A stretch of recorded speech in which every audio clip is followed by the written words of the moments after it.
Bom dia, irmãos. Irmãos, nós estamos estudando Atos 11, de 1 a 18. E hoje nós vamos encerrar esse trecho com a ajuda de Deus. Vamos encerrar esse pedacinho aqui. Atos 11, de 1 a 18. E talvez comecemos o texto que vai do versículo 19 até o 26. Vamos ver como vai ser o nosso andamento aqui hoje. Então veja aí Atos 11, versículos 1 a 18. Então fala assim o texto, Atos 11, de 1 a 18. Chegou ao conhecimento dos apóstolos e dos irmãos que estavam na Judéia, que também os gentios haviam recebido a palavra de Deus. Quando Pedro subiu a Jerusalém, os que eram da circuncisão o arguíram, dizendo: entraste em casa de homens incircuncisos e comeste com eles. Então Pedro passou a fazer-lhes uma exposição por ordem, dizendo: eu estava na cidade de Jope orando, e num êxtase tive uma visão em que observei descer um objeto, como se fosse um grande lençol baixado do céu pelas quatro pontas e vindo até perto de mim. E fitando para dentro dele os olhos, vi quadrúpedes da terra, feras, répteis e aves do céu. Ouvi também uma voz que me dizia: levanta-te, Pedro, mata e come. Ao que eu respondi: de modo nenhum, Senhor, porque jamais entrou em minha boca qualquer coisa comum ou imunda. Segunda vez falou a voz do céu: ao que Deus purificou, não consideres comum. Isto sucedeu por 3 vezes, e de novo tudo se recolheu para o céu. E eis que na mesma hora pararam junto da casa em que estávamos 3 homens enviados de Cesareia para se encontrarem comigo. Então o Espírito me disse que eu fosse com eles sem hesitar. Foram comigo também estes 6 irmãos, e entramos na casa daquele homem. E ele nos contou como vira o anjo em pé em sua casa e que lhe dissera: envia a Jope e manda chamar Simão, por sobrenome Pedro, o qual te dirá palavras mediante as quais serás salvo, tu e toda a tua casa. Quando, porém, comecei a falar, caiu o Espírito Santo sobre eles, como também sobre nós no princípio. Então me lembrei da palavra do Senhor quando disse: João, na verdade, batizou com água, mas vós sereis batizados com o Espírito Santo. Pois se Deus lhes concedeu o mesmo dom que a nós nos outorgou quando cremos no Senhor Jesus, quem era eu para que pudesse resistir a Deus? E ouvindo estas coisas, apaziguaram-se e glorificaram a Deus, dizendo: logo, também aos gentios foi por Deus concedido o arrependimento para a vida. Ok, irmãos, esse é o trecho que temos estudado, e nós temos aí o esboço, os irmãos estão vendo aí o esboço.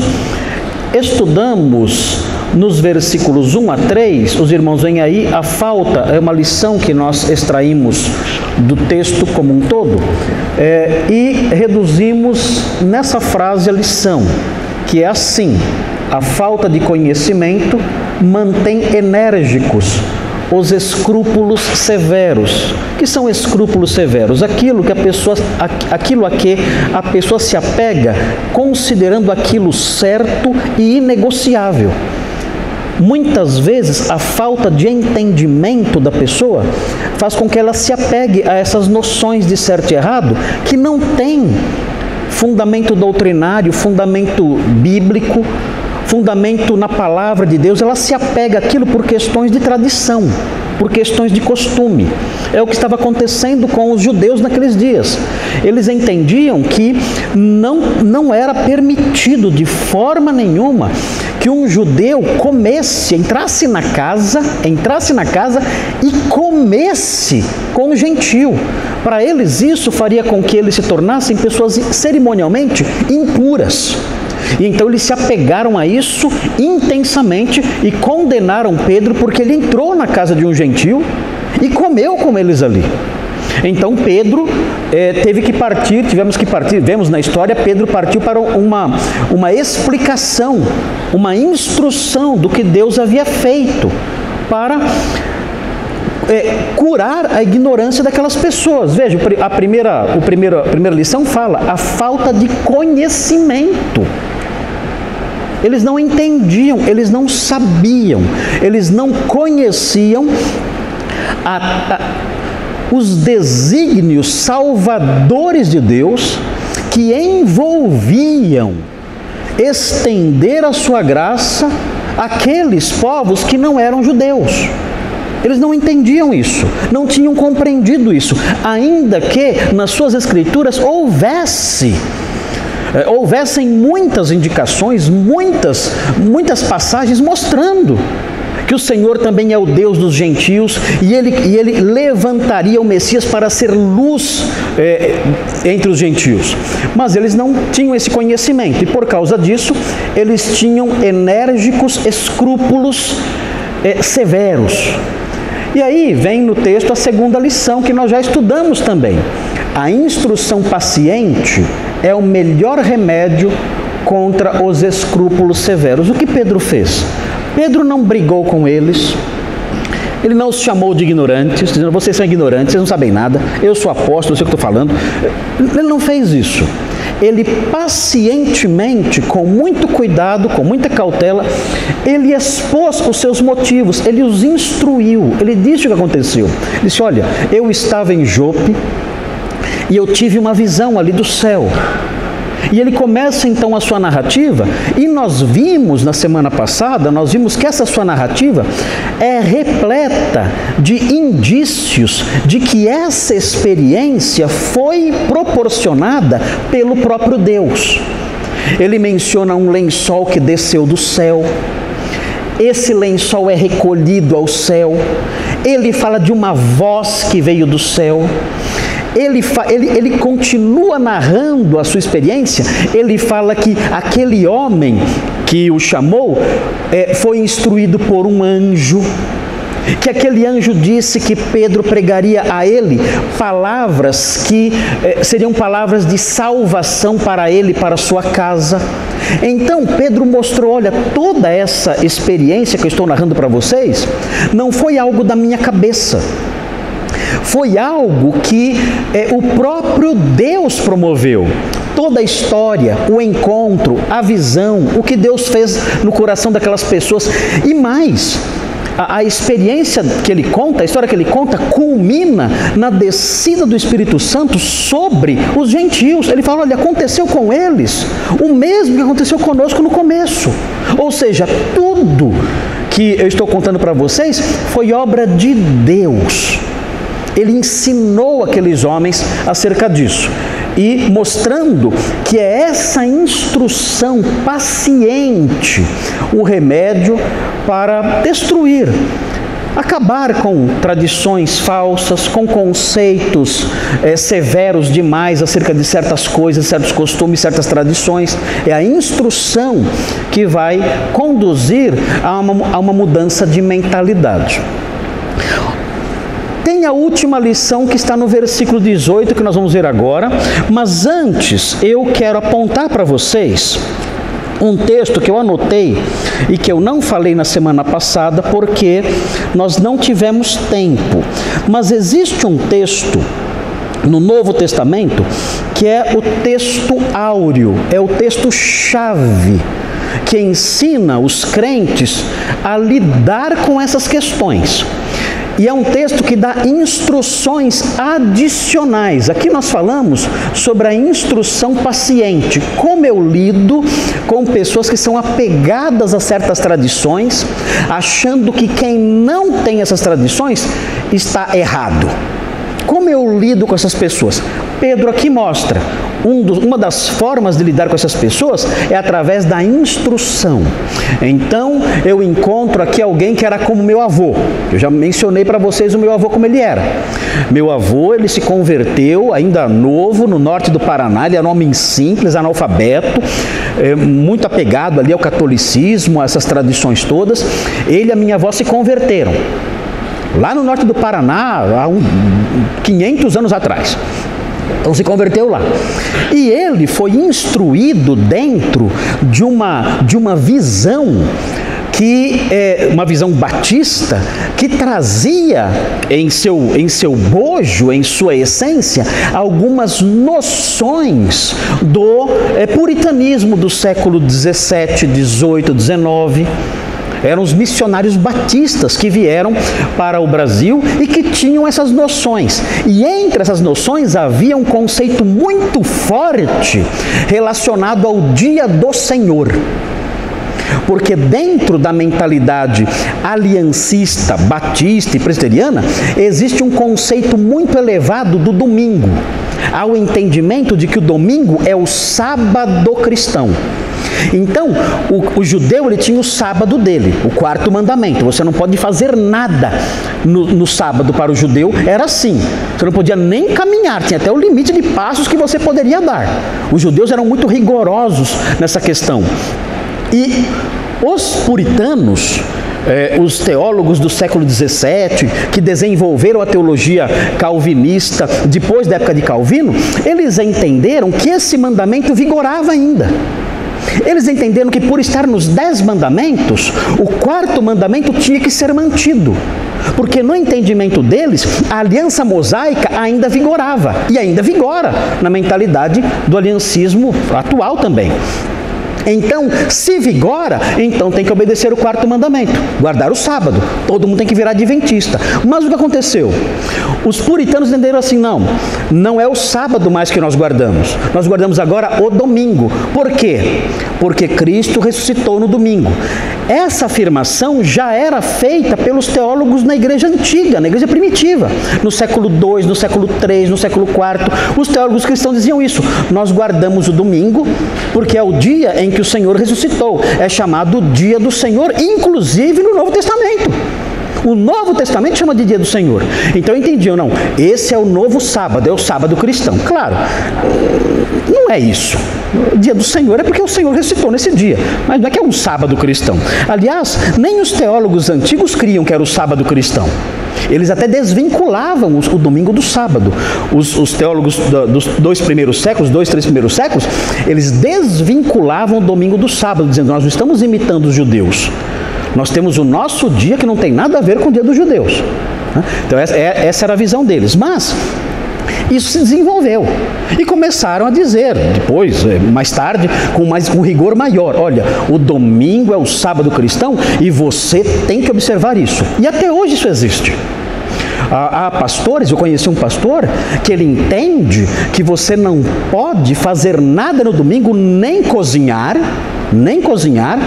e nem pedir para que façam para você. Então você não pode, e pastor conhecido, pastor famoso, é assim, você não pode cozinhar e você não pode ir no restaurante e comprar a comida, porque você vai fazer trabalharem para você. Então não pode.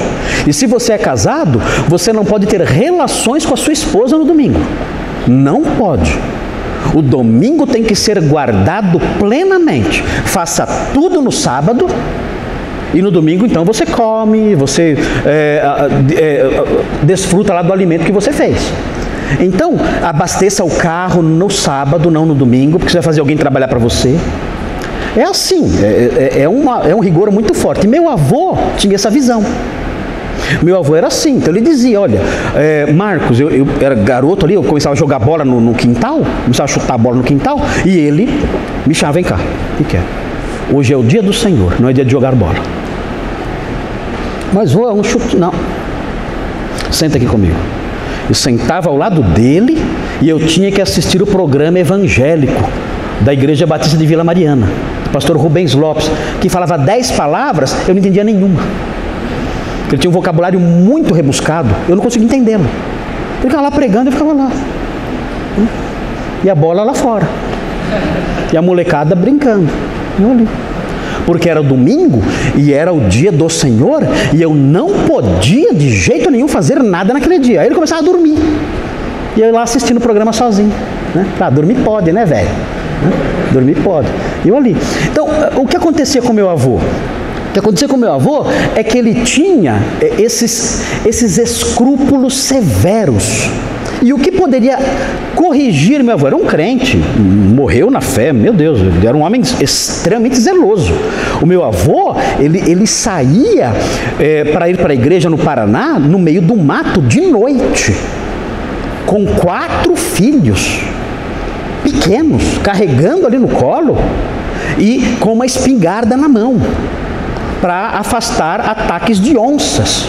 E ia na igreja no outro sítio, a pé, de noite. Podia chover, podia ser o que fosse. Ele era de um zelo impressionante, o meu avô. Meu avô e a minha avó, eles eram assim, extremamente zelosos e amavam o Senhor de todo o coração. Não havia para eles nenhum limite no seu zelo para com as coisas de Deus, nenhum limite. Eram dedicados, cooperavam com missões, evangelizavam, eram pessoas santíssimas no seu modo de agir, no seu exemplo de vida cristã. Mas havia uma falta de entendimento em certos aspectos. Qual seria a correção disso? A instrução. Ele não tinha isso. Ele precisava de uma instrução, dizendo: vovô, olha, não existe sábado cristão. Não existe isso. Isso aí é algo decorrente de uma tradição antiga, mas isso não está na Sagrada Escritura. É uma tradição antiga que santificaram. E isso, o Senhor não é obrigado a isso, e muito menos o Senhor pode obrigar outras pessoas a isso, como seu neto. Não pode fazer isso. É bonito o seu zelo, é bonita a sua devoção, mas o Senhor não pode agir desse modo, impondo os seus escrúpulos a outras pessoas. Bom, o que precisava o meu avô, na verdade? Ele precisava de instrução, e um texto que é muito importante nesse campo, que é o texto áureo sobre isso, é Romanos 14. Então, Romanos 14 tem a instrução geral para isso. Nós já sabemos, para curar esse problema é necessário instrução. Mas Romanos 14 oferece orientações adicionais. E eu quero falar rapidinho disso, bem rapidinho, para não passar esse tema sem mencionar isso, que é o capítulo mais importante sobre esse tema na Bíblia. Importante aí, saiu outro carro aí, ali o aviso, um Hyundai. Já achou já? Já acharam já. Obrigado. Veja aí o que diz então. Note bem as orientações do apóstolo Paulo aqui. Eu vou ler rapidinho alguns pontinhos que podem ser mais difíceis de entender. Eu vou explicar rapidinho, tá bom? Mas depois nós voltamos para Atos. Mas eu não posso encerrar esse ponto sem mostrar as outras orientações que são dadas nessas questões de como agir com pessoas que têm escrúpulos severos. Veja aí, o texto é muito claro, muito prático. Fala assim: acolhei ao que é débil na fé, não porém para discutir opiniões. Note bem, o que é débil na fé. Cuidado, aqui, débil na fé não é a pessoa que tem uma fé fraca, que não crê muito em Jesus. Ele vive uma vida errada, porque tem uma fé fraca, crê em Jesus, mas não crê muito. Não é isso. Não é isso o débil na fé.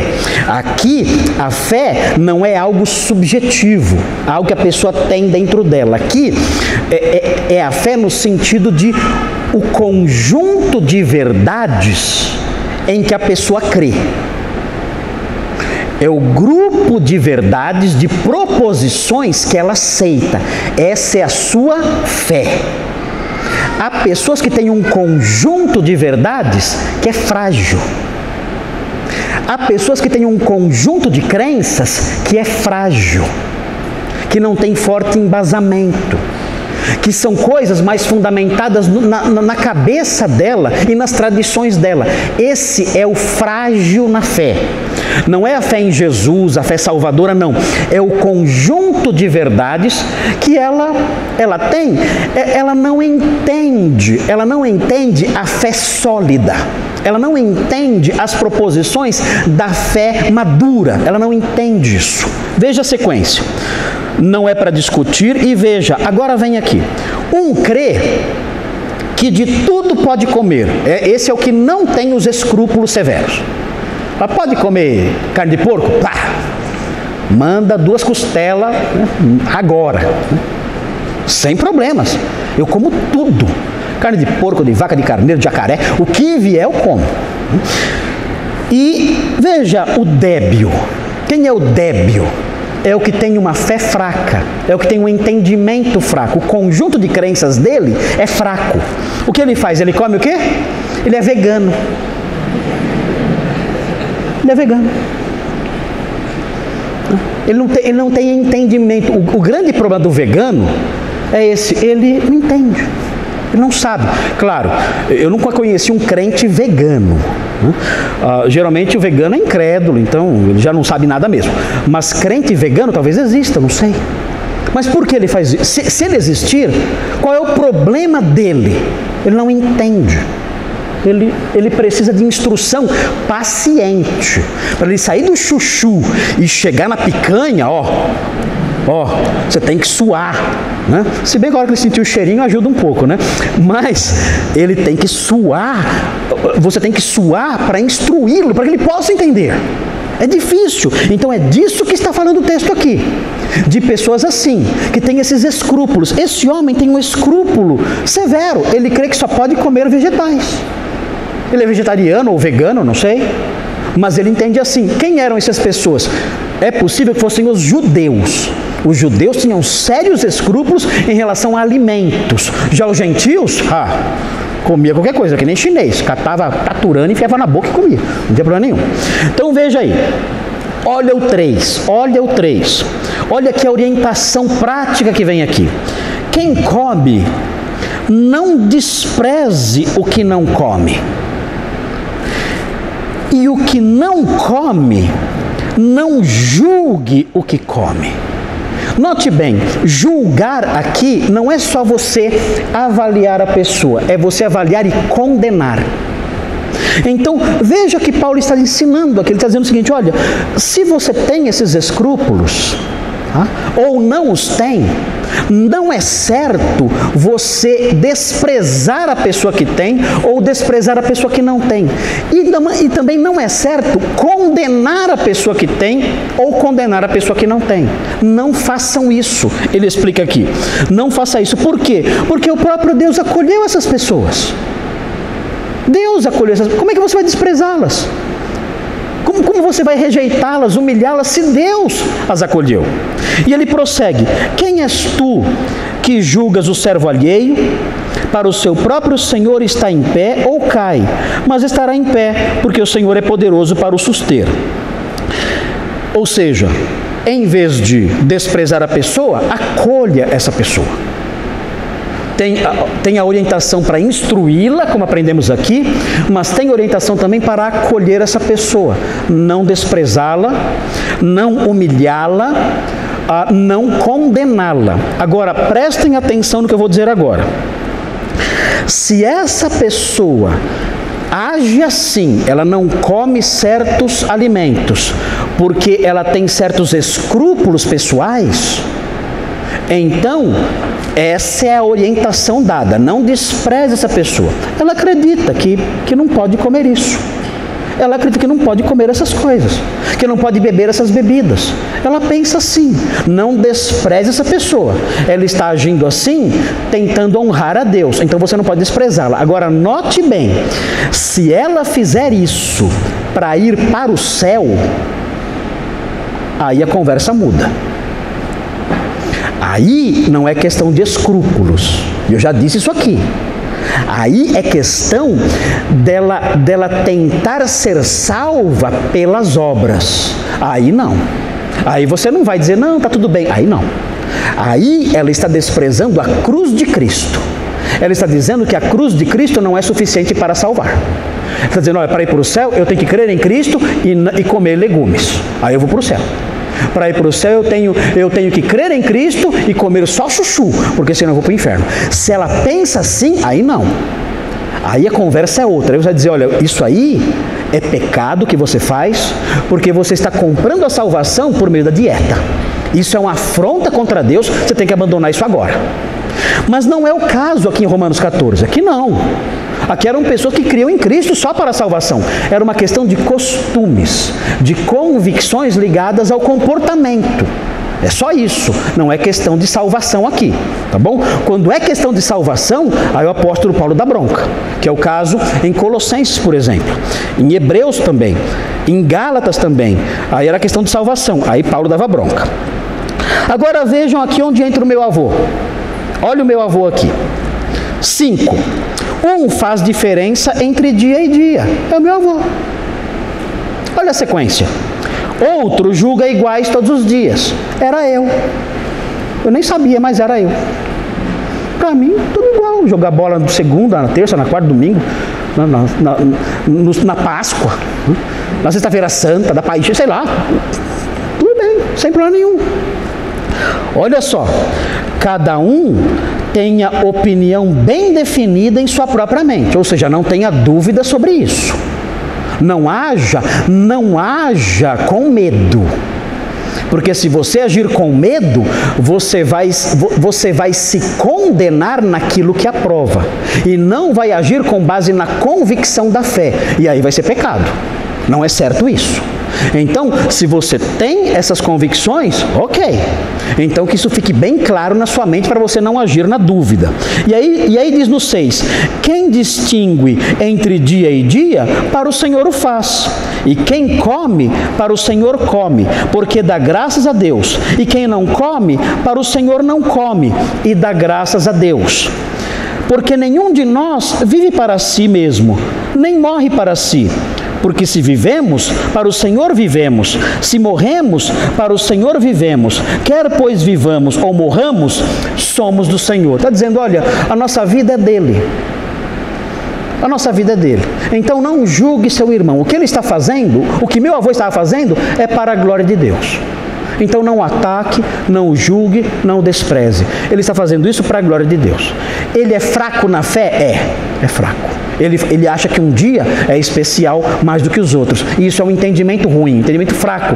Mas ele não faz isso para ser salvo. Ele faz isso por questão de tradições e costumes. E faz isso para honrar a Deus. Então respeite-o e não condene e não despreze. Ele diz na sequência aqui que o meu avô, ele não precisa ser julgado por mim, porque alguém vai julgá-lo um dia. Olha o que diz a sequência. Foi precisamente para esse fim que Cristo morreu e ressurgiu, para ser Senhor tanto de mortos como de vivos. Tu, porém, por que julgas teu irmão?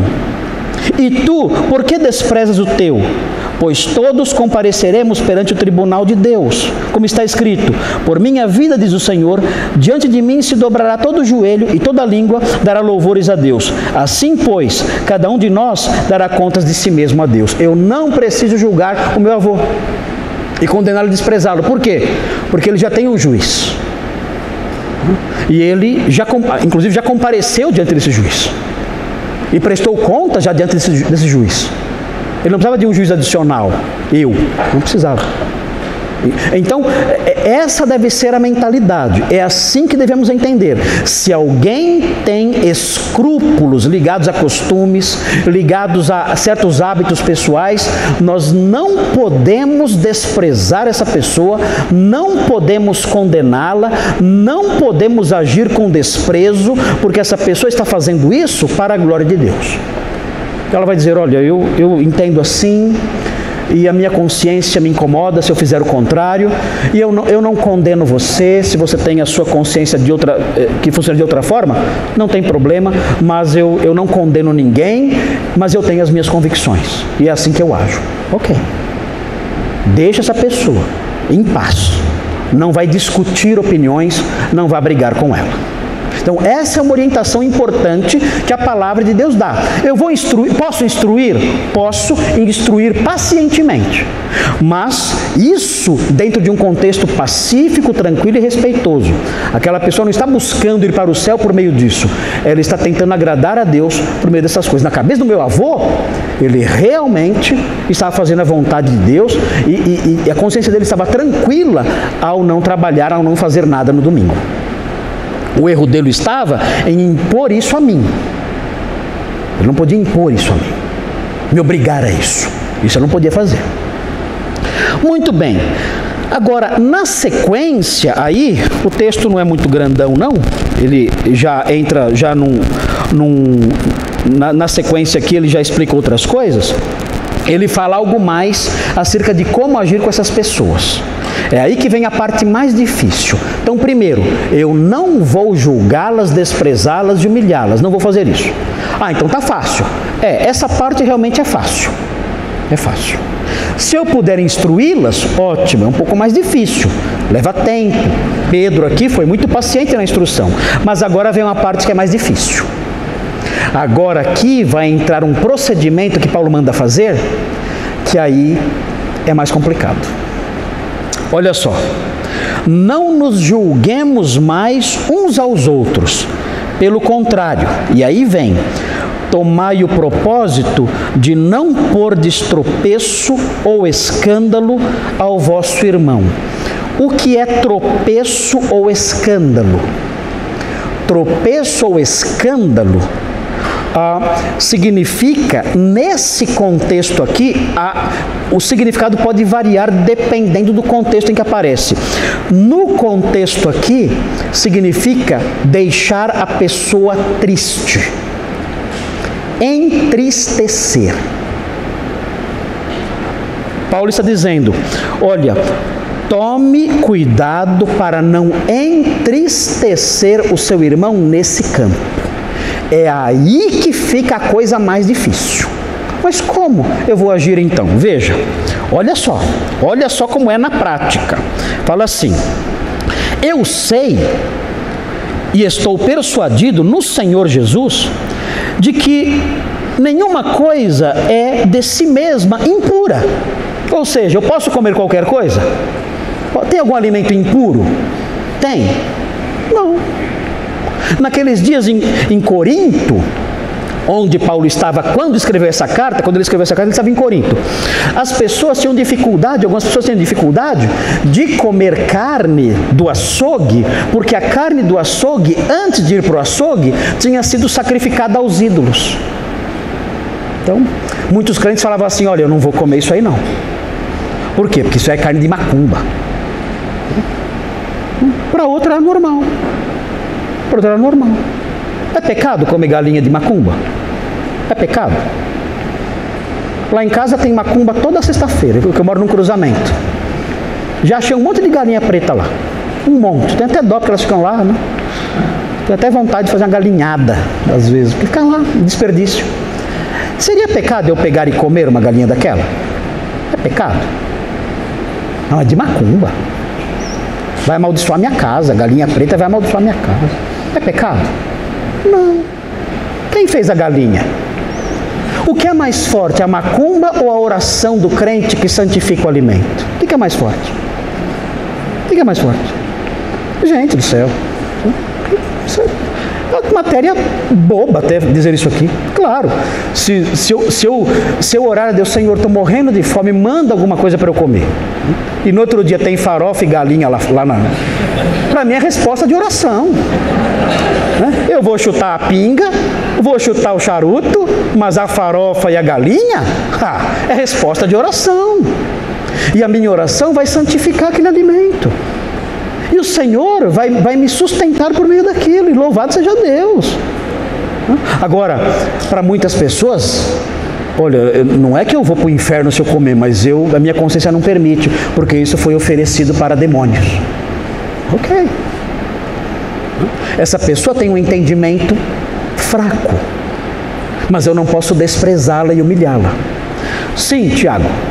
Pastor Marcos, porque nesse mesmo texto, o apóstolo Paulo escreve, ele fala assim, que eu não queria que vocês se associassem a demônios, ou isso é uma coisa que os outros... Não, isso era no templo. Isso era participar das festas no templo. Agora no açougue levar para casa, não. Ele não queria associação, porque assim, a vida social naqueles dias era fortemente relacionada com a religião. Não tinha festa civil e festa religiosa, não tinha isso. Qualquer atividade civil, social, era religiosa, qualquer coisa. Se você fosse participar de um sindicato profissional, você tinha que fazer uma oferta, um sacrifício ao imperador. Até para participar do sindicato. Então, era essa a grande dificuldade do cristão na vida social. Como viver numa sociedade em que tudo na sociedade tem conotação religiosa? Como? Como eu vou entrar para o sindicato dos açougueiros? Como eu vou entrar para o sindicato dos sapateiros? As guildas, né? Seria um modelo de guildas que depois da Idade Média se desenvolveram. Mas como fazer isso? Eu não vou sacrificar os deuses. Então era uma dificuldade. Você não vai sacrificar os deuses? Não. Você não pode participar da nossa associação. Você vai ter problemas financeiros. Você não faz parte da nossa associação comercial. Você não tem o nosso apoio, a nossa proteção e nem a nossa permissão para trabalhar. Então essa era a grande luta naqueles dias. Então por isso o apóstolo Paulo diz isso, porque as festas eram ali nos templos. Ele fala, não se associe a isso. Isso gerou o quê? A ideia de que os cristãos eram antissociais e pessoas que odiavam todos os homens. E isso deu base para a perseguição do século II. Matem essa gente, porque eles odeiam a humanidade. Eles odeiam a raça humana. Temos que matar essa gente. Tá? Mas era outro contexto lá, era nos templos. Levar para casa não tinha problema. Ok, veja aí a sequência. Obrigado, Tiago. Veja aí a sequência. Se por causa de comida o teu irmão se entristece, olha o tropeço aqui. Olha o tropeço. Se por causa de comida o teu irmão se entristece, já não andas segundo o amor fraternal. Por causa da tua comida, não faças perecer. Aqui a ideia de perecer não é morrer, é arruinar. Não traga ruína sobre a vida daquele em favor de quem Cristo morreu. Ele é muito precioso. Você não pode arruiná-lo. Em que sentido? Destruí-lo por dentro, entristecê-lo por causa da sua comida. Não faça isso. Você tem liberdade? Tem. Mas o amor é um valor acima da própria liberdade. Veja aí a sequência. Não seja, pois, vituperado o vosso bem. O que é isso, vituperado? Censurado, humilhado, desprezado. E qual é o vosso bem? Olha, não despreze o vosso bem. Qual é o bem que ele fala aqui?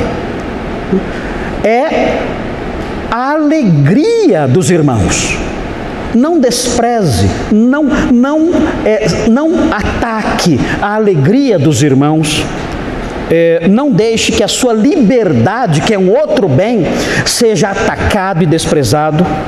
E vem no 17, porque o reino de Deus não é comida nem bebida, mas justiça e paz e alegria no Espírito Santo. Preserve isso.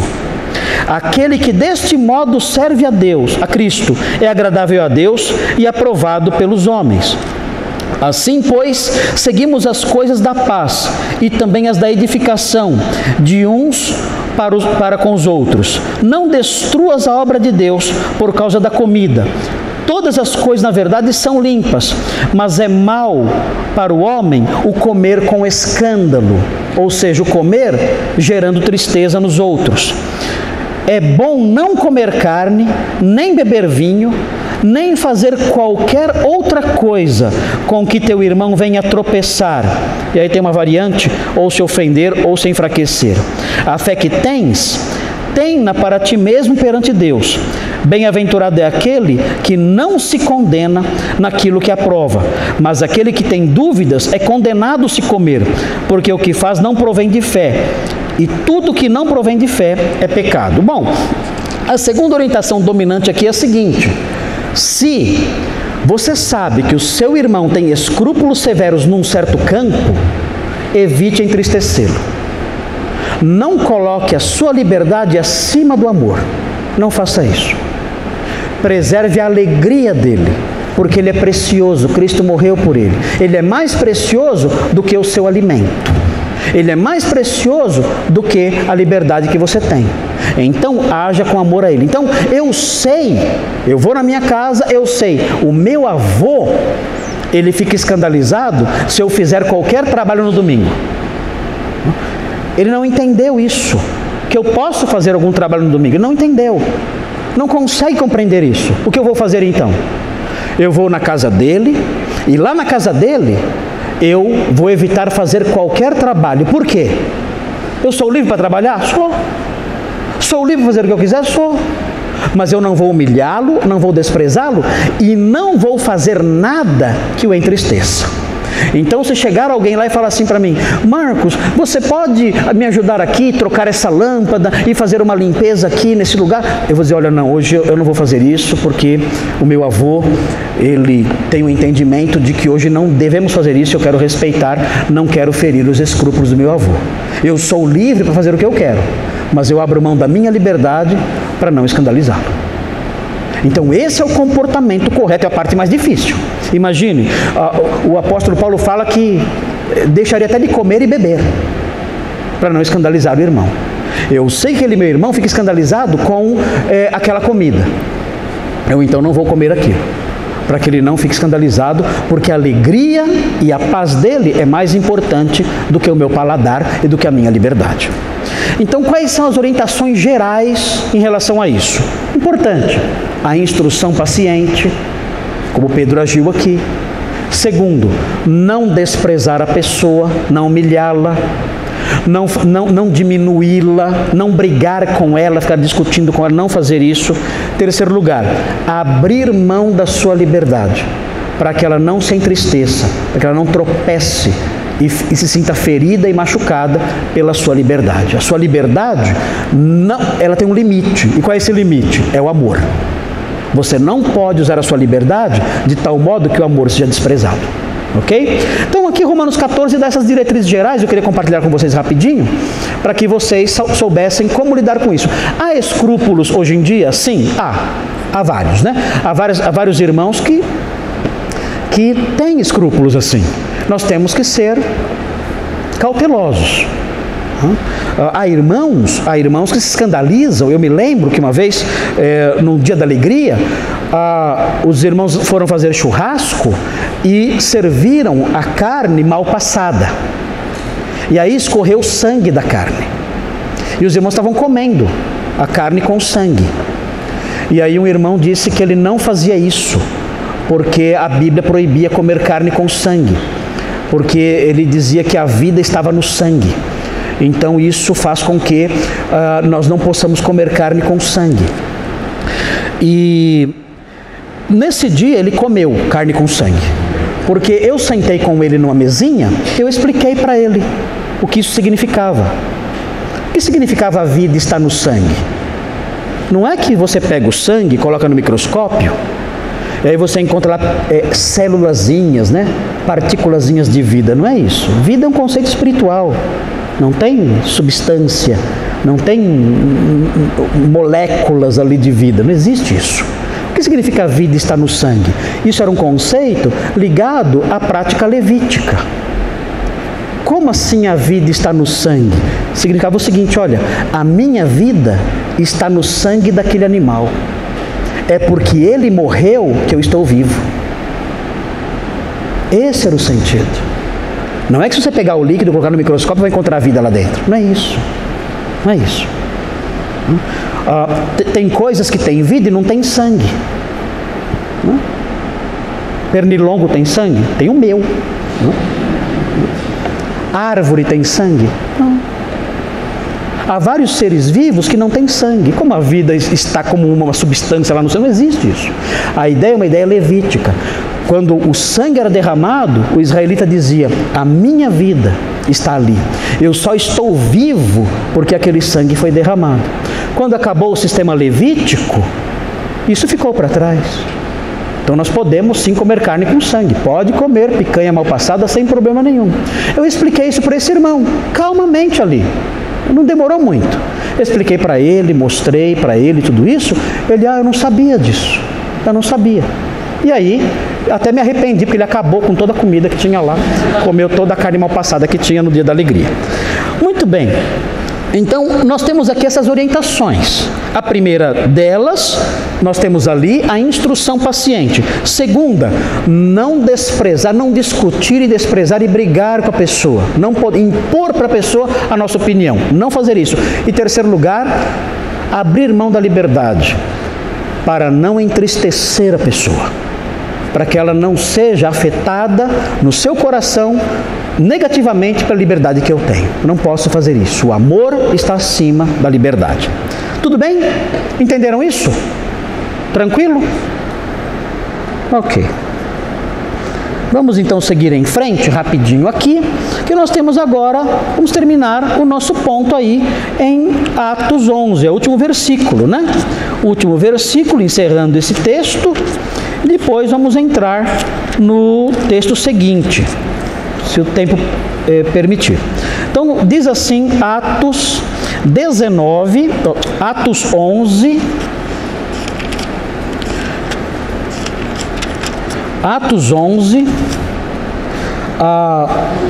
versículo 18, aí vem o item 3.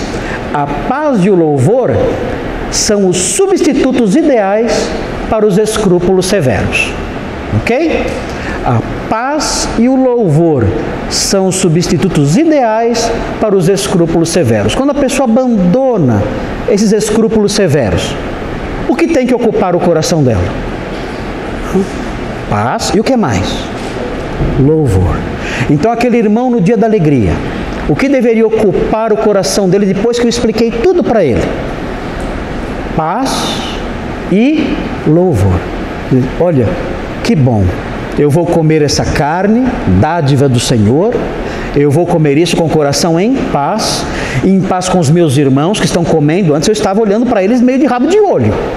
Agora não, agora eu vou comer com eles, alegre, tranquilo, e mais, eu vou louvar a Deus pela liberdade que Ele conquistou para mim.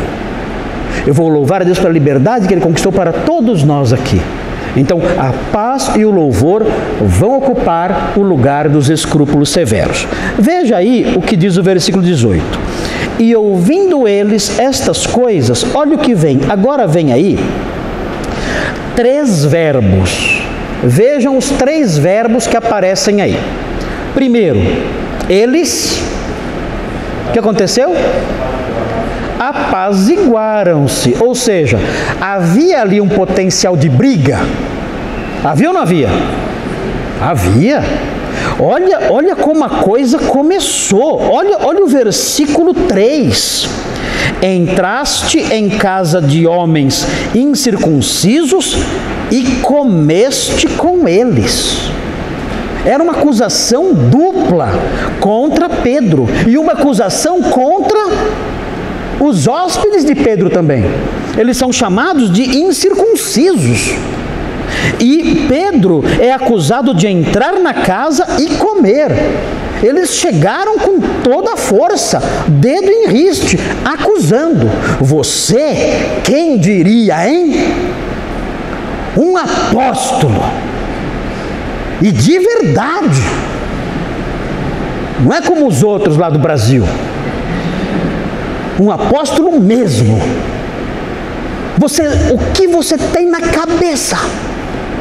Um apóstolo, líder aqui da igreja, deveria ser um exemplo. Você entrou na casa daquela gente que eu não vou nem falar o nome deles. Tenho nojo, incircuncisos, impuros. Você entrou lá e pior, você sentou na mesa lá e comeu com eles. Você fez, eu sei, nós sabemos. Tinha potencial de briga ou não tinha? Tinha. Depois que houve toda aquela instrução, olha o resultado. Eles apaziguaram-se. Esse foi o primeiro resultado. Paz. O potencial de briga, de encrenca e de divisão era enorme, mas eles ficaram em paz. Qual é o segundo verbo? Eles glorificaram a Deus. É curioso notar, no Novo Testamento, essa prática de glorificar a Deus é tida pelos escritores neotestamentários como um dos valores mais elevados que há dentro do cristianismo. É impressionante como isso é valorizado pelos escritores neotestamentários. Glorificar a Deus. Glorificar a Deus verbalmente. Claro que eu posso glorificar a Deus com as minhas atitudes, com as minhas palavras, com o meu trabalho, e isso é certo. Quer comais, quer bebais, fazei tudo para a glória de Deus. Mas é impressionante como o Novo Testamento realça o valor do glorificar verbalmente, como um gesto de adoração de extrema importância. O apóstolo Paulo, quando ele escreve aos Coríntios, na sua segunda carta, é interessante o que ele fala assim, olha, vocês ajudaram os crentes pobres. Isso foi algo maravilhoso. Isso foi algo extraordinário. Por quê? Isso foi algo extraordinário por 3 motivos. Primeiro, vocês supriram as necessidades deles. Esse foi o primeiro motivo, a primeira razão pela qual essa oferta foi maravilhosa. Segundo lugar, eles renovaram o amor deles por vocês. O amor deles por vocês cresceu. Essa oferta foi maravilhosa porque o amor deles por vocês aumentou. E terceiro lugar, essa oferta foi maravilhosa porque quando eles a receberam, eles glorificaram a Deus. E Paulo fica impressionado com isso, ele vibra com isso. Que maravilhoso isso! Eles tiveram necessidades supridas, o amor cresceu e eles glorificaram a Deus. E Paulo fica perplexo, dizendo, que coisa maravilhosa isso. Então, é interessante, nós não percebemos no Novo Testamento, não damos atenção para esses detalhes. Mas é curioso como os escritores realçam isso. O glorificar a Deus verbalmente. Aliás, assim, as nossas orações, elas têm que ser regidas por instruções desse tipo, por percepções desse tipo. As nossas orações, alguém já disse, parecem mais listas de compra, né? Senhor, dá-me isso, dá-me aqui, vem a lista de coisas que você quer. Oração é isso, é uma lista de desejos. Na verdade, na Bíblia, a oração envolve de forma muito intensa a glorificação do nome de Deus. Parte da nossa oração, uma grande parte dela, tem que ser marcada por isso: glorificar o nome de Deus. Então, eu acordo pela manhã. Como é que vai ser a minha oração pela manhã? Senhor, eu exalto e glorifico o teu nome. Por quê? Aí eu vou fazer uma lista de atributos. O que eu vou dizer? Senhor, eu te louvo e exalto o seu glorioso nome, porque o Senhor é o Criador, o Senhor é o sustentador da vida, o Senhor é a fonte de todo bem. A glória, o seu brilho ultrapassa a glória e a majestade do sol, da lua e das estrelas. O seu poder é maior do que o céu infinito. O Senhor agita as ondas do mar. O Senhor abre as comportas dos céus e faz a chuva descer sobre a terra. O Senhor abre os depósitos celestes e faz a neve descer sobre a terra. O Senhor sopra os ventos sobre as mais altas montanhas. O seu poder é indizível, é extraordinário, é fantástico, é inefável e mais. O Senhor também é perdoador. O Senhor enviou o seu Filho para me salvar. O Senhor estende a sua graça, o seu amor e a sua salvação a mim. E eu te louvo, eu exalto o seu nome, eu glorifico ao Senhor para sempre com todo o meu coração. Isso é oração. Isso é oração. Isso é oração cristã. Eu exalto a Deus por quem Ele é e por aquilo que Ele faz. Eu glorifico o seu nome. Isso é oração. Não é só falar, Senhor, me protege, se eu fazer uma prova hoje. Tudo bem. Tudo bem. Mas como começa a oração do Pai Nosso? Santificado seja o teu nome. É uma glorificação do nome de Deus. Só depois vem o pão nosso de cada dia, né? A gente coloca o pão nosso de cada dia nos dai hoje. Pai nosso que estás nos céus, o pão nosso de cada dia nos dai hoje. Lá no finalzinho, santificado seja o teu nome. Nós temos que inverter isso, né? A glorificação do nome de Deus. Então note, Lucas realça isso, eles glorificaram a Deus. E tem mais um verbo. O que eles fizeram? Eles fizeram o quê? Eles falaram. Eles falaram. Eles falaram o quê? Olha o que eles falaram. Logo, também aos gentios foi por Deus concedido o arrependimento para a vida. O que eles fizeram? Eles enunciaram uma verdade teológica. Então, o que existe aqui, na verdade, são 3 verbos: o apaziguar, o glorificar e o enunciar. São os 3 verbos que nós podemos elencar aqui. O apaziguar, o glorificar e o enunciar. Eu acho, a impressão que eu tenho é que esse versículo com esses 3 verbos descreve a condição ideal de uma igreja. O que vocês acham? Eu acho que esses 3 verbos descrevem a condição ideal de uma igreja. Paz, paz. Segundo, a glorificação do nome de Deus. A igreja tem que fazer isso. Em terceiro lugar, o enunciar, o proclamar, o pronunciar a verdade. No versículo 18, parece que nós temos a condição ideal do funcionamento de uma igreja bíblica. O que vocês acham? É bom isso? O que vocês acham de uma igreja que tem paz? Paz, o nome de Deus é glorificado e a verdade é proclamada. O que mais precisa uma igreja dessa? Faltou o ministério da dança, né? Gente, cá entre nós, né? Cá entre nós. Que coisa estúpida aquilo. Mas enfim, esses 3 verbos realçam isso. Agora notem bem, existe aqui, como na semana passada nós fizemos, dá para perceber isso aqui também. Existe no versículo 18, o escritor deixa cair, enquanto ele caminha, nessa passarela que é o texto, como eu usei a figura de linguagem na semana passada, nessa passarela que é o texto, ele, enquanto caminha, ele deixa cair pedaços de teologia. Vocês veem algum pedaço de teologia nesse versículo? Na área de soteriologia. O que é soteriologia? Quem sabe o que é isso?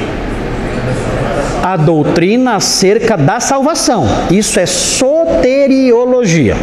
Qual é a verdade soteriológica que cai no chão aqui enquanto o escritor caminha pelo texto?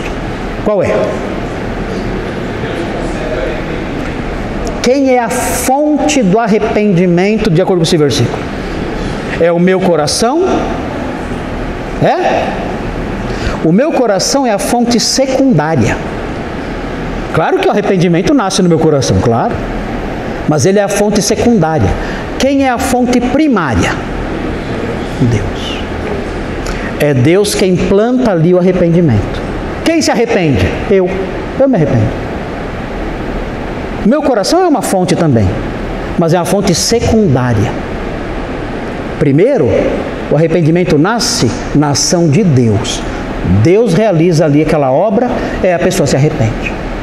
É por isso que quando nós oramos pedindo o quê? Pelos não convertidos. Senhor, concede a eles o quê?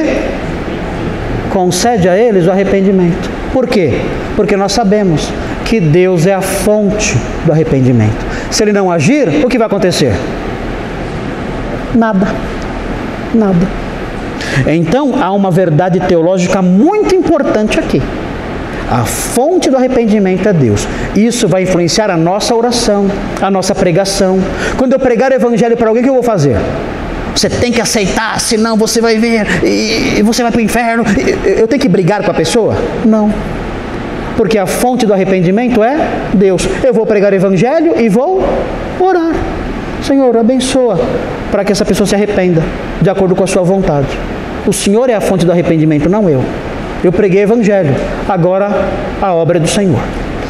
Bom, note bem o que vem na sequência. É interessante, esse versículo se vocês tivessem que avaliar esse versículo, versículo 18, ele é um versículo leve, alegre e com cores bonitas, ou ele é um versículo pesado, amargo e cinzento? O que vocês acham? Leve, né? É um versículo leve, gostoso, né? Final feliz, né? E viveram felizes para sempre, né? Acabou o livro de Atos aqui, certo? Eles viveram felizes para sempre. Eles apaziguaram o coração, glorificaram a Deus, deram as mãos, né? E saíram alegres, né? E acabou o filme lá no castelo no fundo, né? E tudo o sol brilhando, e os esquilinhos correndo e brincando, né? Os tatus também, né? E os bichinhos lá, todos brincando. Foi maravilhoso, acabou e foram felizes para sempre, certo? Quem dera, né? É interessante notar o seguinte, eu disse para vocês que essa aqui é a condição ideal de uma igreja. Mas quando nós estudamos o livro de Atos, nós descobrimos que essa condição ideal de uma igreja, ela sofre oscilações. É assim. Não existe uma igreja em que isso aqui se instala e fica para sempre. Quem dera. Quem dera, né? Quem dera isso aqui acontecesse numa igreja e acabasse o problema e acabou, congelou aqui e nunca mais tem problema. Quem dera. Mas não é assim que funciona. Vocês sabem da igreja de Corinto. Ela deu problemas? Deu. Resolveu? Resolveu ou não? Resolveu. Segundo aos Coríntios, é uma carta de elogio. Dizendo, olha, parabéns, estou muito feliz, vocês se arrependeram, olha, eu estou tão contente porque vocês finalmente recobraram a sanidade e está tudo certo aí na igreja. Ficou assim para sempre? No Novo Testamento você não sabe, porque você lê o Novo Testamento, acaba ali em Apocalipse, você não sabe o que aconteceu depois. Mas no ano 95 mais ou menos, tem uma outra carta escrita aos Coríntios, que não está na Bíblia. É uma carta escrita por um pastor de Roma, chamado Clemente. E Clemente escreveu uma carta para os coríntios. E ele fala, vocês, cá entre nós, o que vocês aprontaram? Sabe o que eles fizeram? Sabe o que eles aprontaram? Tinha pastores antigos e pastores mais novos. Os pastores mais novos se reuniram e expulsaram os antigos. Viu, pastor Thomas? O pastor Nicolas, o pastor Robson e o pastor Isaac se reuniram e expulsaram nós dois. Olha que bênção! Não é maravilhoso? E Clemente escreve uma carta dizendo, o que vocês têm na cabeça? O que vocês têm na cabeça? E escreve uma carta dando uma bronca nele. Não pode agir assim, não é esse o modo de agir.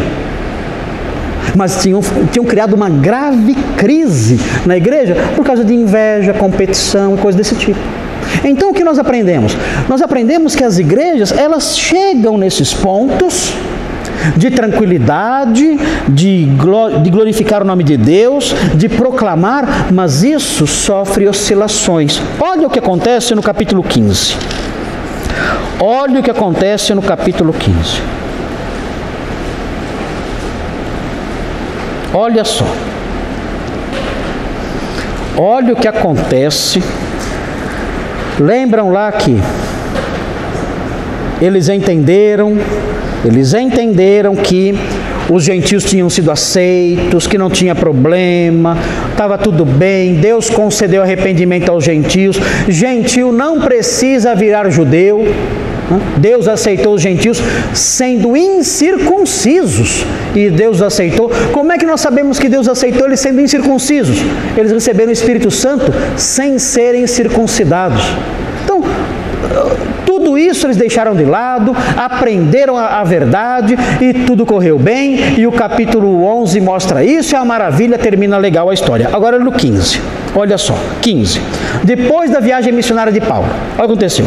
Alguns indivíduos que desceram da Judéia, mais especificamente de Jerusalém, ensinavam os irmãos espalhados pelas cidades gentílicas. Olha o que eles diziam: se não vos circuncidardes segundo o costume de Moisés, não podeis ser salvos. Vocês não aprenderam lá no capítulo 11? Já não explicamos para vocês que Deus concede o Espírito Santo a incircuncisos? Que Deus salva essas pessoas pela fé em Jesus? Agora vocês fazem isso, vocês saem escondidos daqui e vão nas igrejas de gentios novos convertidos e falam a bobagem dessa. Não estava tudo bem? Vocês não glorificaram a Deus? Vocês não entenderam a verdade? E agora vocês fazem isso? Vejam o versículo 4 e 5. 4 e 5. Tendo eles chegado a Jerusalém, foram bem recebidos pela igreja, pelos apóstolos e pelos presbíteros, e relataram tudo o que Deus fizera com eles. Aqui os apóstolos falando de como foi a viagem evangelística deles. E vejam: insurgiram-se, entretanto, alguns da seita dos fariseus que haviam crido, eram crentes que tinham sido fariseus, dizendo: é necessário circuncidá-los e determinar-lhes que observem a lei de Moisés.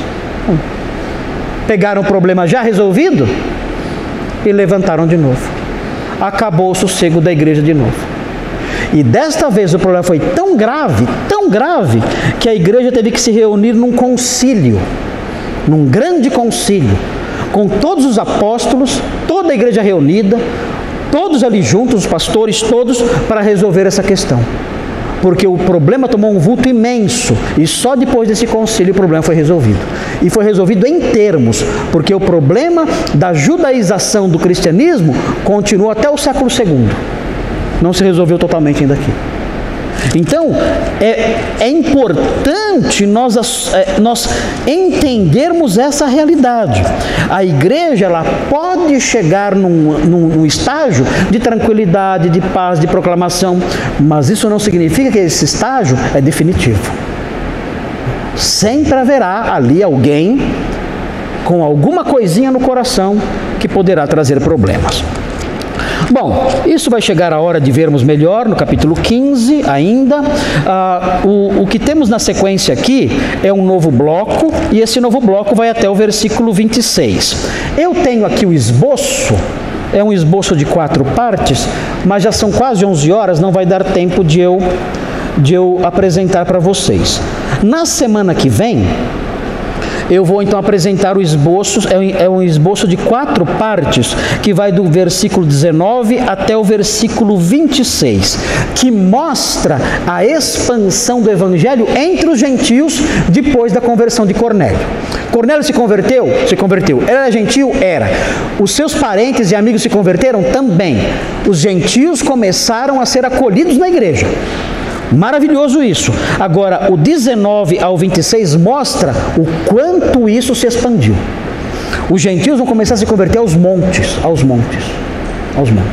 Aliás, uma igreja gentílica, a igreja de Antioquia, que é uma igreja de fala grega, a igreja de Antioquia vai começar a tomar o lugar até de Jerusalém.